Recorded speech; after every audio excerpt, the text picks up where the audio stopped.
السلام علیکم، میرا نام ہے واجد اور اس وقت آپ دیکھ رہے ہیں انورٹر وی ایف ڈی سولوشن چینل۔ آج ہم بات کرنے والے ہیں اگر آپ کا وی ایف ڈی سٹارٹ ہو اور آپ کا بٹن دبانے کے بعد بھی آپ کا فریکوینسی اٹک جاتی ہے، فار ایگزامپل 15 پر بھی اٹک سکتی ہے، 30 پر، 20 پر، جہاں پر بھی آپ اسے روکنا چاہتے ہو تو وہاں پر اٹک سکتی ہے۔ تو سب سے پہلے مجھے آپ کو یہ دکھانا ہے کہ یہ کیسے اٹک سکتی ہے، اور اس کے بعد ہم اس کا ایک اہم اس کا سلوشن بھی نکالیں گے۔ تو سب سے پہلے میں موٹر آن کرتا ہوں۔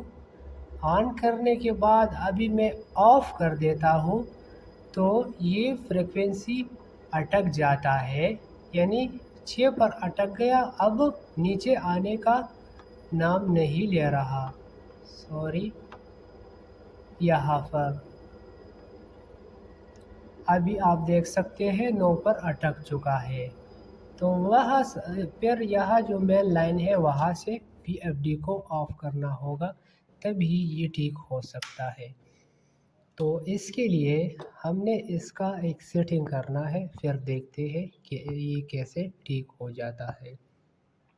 تو اس کے لیے ہم نے سب سے پہلے یہ پروگرام کا بٹن آپ کو نظر آ رہا ہے، اسی پر کلک کرنا ہے۔ آپ کو یہاں پیرامیٹر پر جو بھی نظر آئے، آپ کو P0 P1 2 کچھ بھی نظر آ سکتا ہے، لیکن آپ نے اس ایرو کے بٹن سے جانا ہے پی بی کی طرف، ٹھیک ہے۔ پی بی کی طرف آنے کے بعد انٹر یعنی ڈیٹا والا یہ انٹر والی بٹن پر کلک کرنا ہے۔ یہاں PB0 یہ ایرو کے بٹن سے جانا ہے PB06 کی طرف۔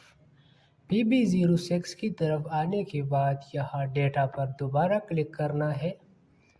اب یہاں پر PB06 کے یہاں پر آنے کے بعد اب یہاں پر آپ کو ایک نظر آ رہا ہے، تو یہ آپ نے 0 کرنا ہے۔ 0 کرنے کے بعد دوبارہ ڈیٹا پر کلک کرنا ہے۔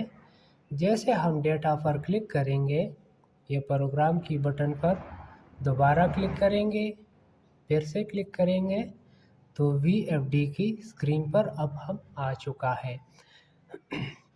تو ابھی ہم موٹر سٹارٹ کریں گے، ٹھیک ہے۔ موٹر سٹارٹ، اب کرتے ہیں موٹر واپس بند، یعنی سٹاپ کی بٹن پر کلک کیا۔ اب یہ آپ دیکھ سکتے ہیں وی ایف ڈی کا یعنی فریکوینسی کا اٹک جانا ختم ہو چکا ہے۔